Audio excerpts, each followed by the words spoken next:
Hello and welcome back to my channel.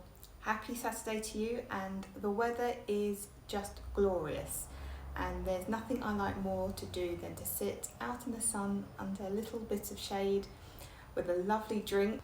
So if you're wondering what you would like to be reading, here are my summer book recommendations for you.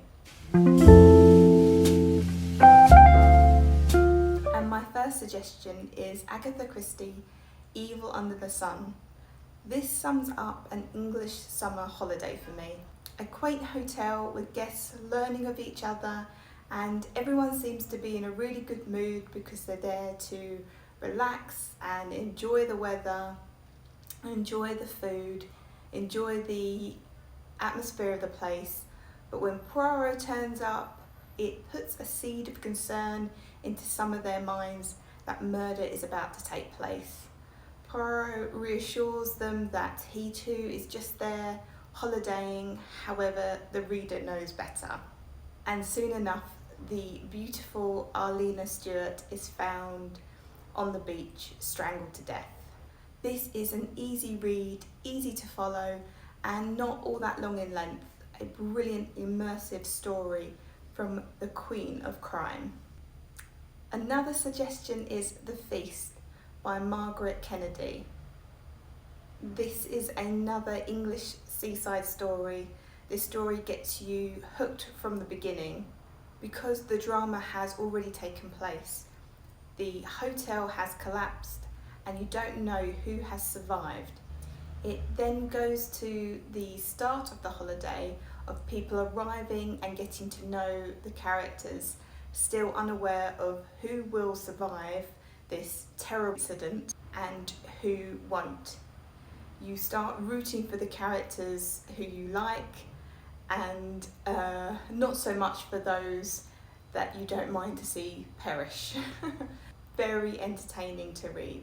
My next suggestion is actually 3 books. It's The Greek Escape, The Spanish Promise and The Rome Affair, all by Swan.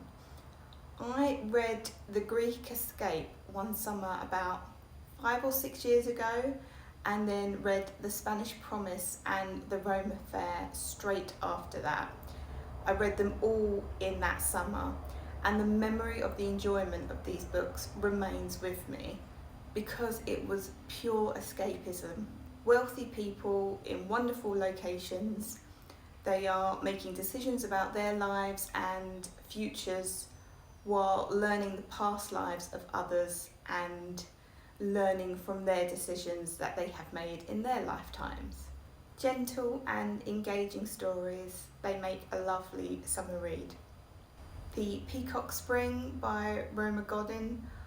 I read this in the spring earlier this year, but thought it would make a very good summer read because it's set in India and you need to be able to feel the oppressive heat to understand some of the characters' discomfort.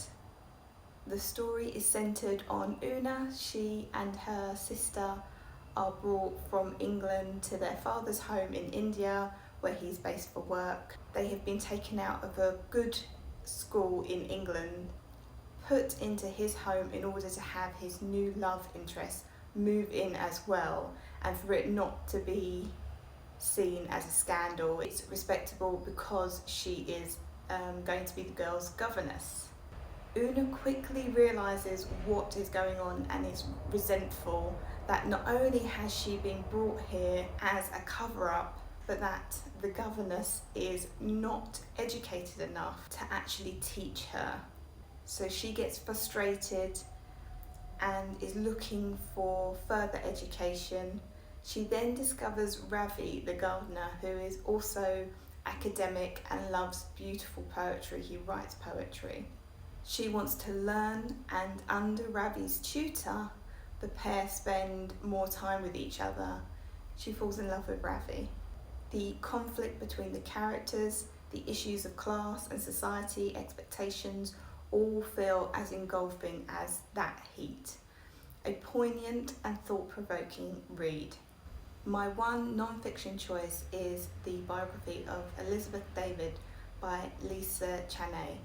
I probably read this every other summer. It's not so much that it's a summer read, but because Elizabeth David influenced post-war Britain into appreciating Mediterranean food, I naturally associate that with sunshine and fresh produce, which gives me the sense of summer. She was well travelled. She eloped with a married man on the eve of the Second World War, breaking out to sail around the Mediterranean. During the war, she found herself alone in Cairo and began helping with the war effort there. So it's a fascinating life story, and because she was so private a person, you feel there is still so much more to learn about her. So I would also recommend her cookbooks such as Mediterranean Cooking for little insights into her life. And my final fictional choice is one that I've just finished, Hotel du Lac by Anita Brookner. I was so drawn into this story, despite the fact I normally have 2 or 3 books on the go. I kept wanting to read this. It's set near the end of summer and is narrated by a character called Edith. She's a novelist who has come to the Hotel du Lac to contemplate the next stage of her life, because she's 39, unmarried, she has a career, and she quite likes her life as it is. However, she is romantic at heart, and she's come away to escape an embarrassment and an end to an affair she's been having with a married man. So she's got a lot of things to contemplate in her life, as well as, again, society's expectations of where you should be in your life. And at this hotel, she meets and befriends the other guests there, all of whom are rather eccentric and interest her, but one guest is interested in Edith herself, and she has to really consider what her future is going to be.